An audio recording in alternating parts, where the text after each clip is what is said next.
So here's an example. So my master Alan, who I learned jujitsu from, they're in Brazil, right? So they think on time, like 1 o'clock. As long as the time starts with a one, you're on time. Yep. So There are so some that's their cultures that are level that of way. precision, right? Yes, and other cultures they make sure they're on time or early. I mean, I remember when I was living in Japan, people would say the party's going to start at whatever time, and if I didn't get there by that time, they were offended.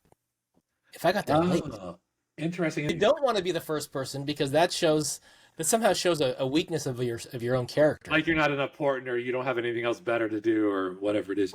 which is a horrible way to think of it. Yeah, that's just the American way. Yeah.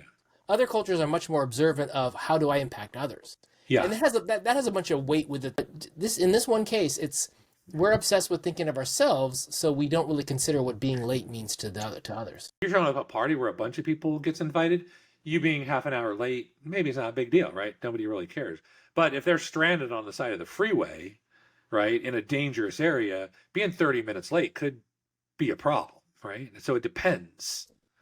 Again, from my finance class, everything depends. Because being precise and being more precise comes at a cost. Even if it's just minimal, it will still have a disconnect. Yeah, yeah. And so if you're like an engineer, right, making metal pieces or something like that, the conversation, oh, I need to make this part. It's like one of the very first questions is, okay, what's your tolerances on this part, right? That's the first question. How good do you need it to be? Do you need to be good, or you need to be like impeccably good? Because we can make it impeccably good, but it's going to take longer, and open your checkbook up because it might be 10x the price, you know? Yeah.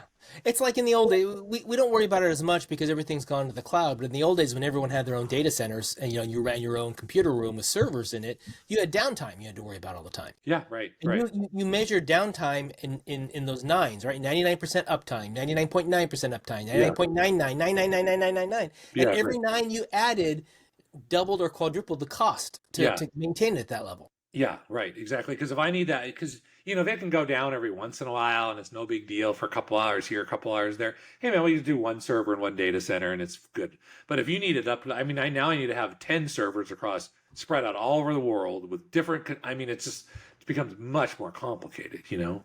Yeah. Well, you just think about that. Let's say you wanted the exact same setup in 10 places around the world.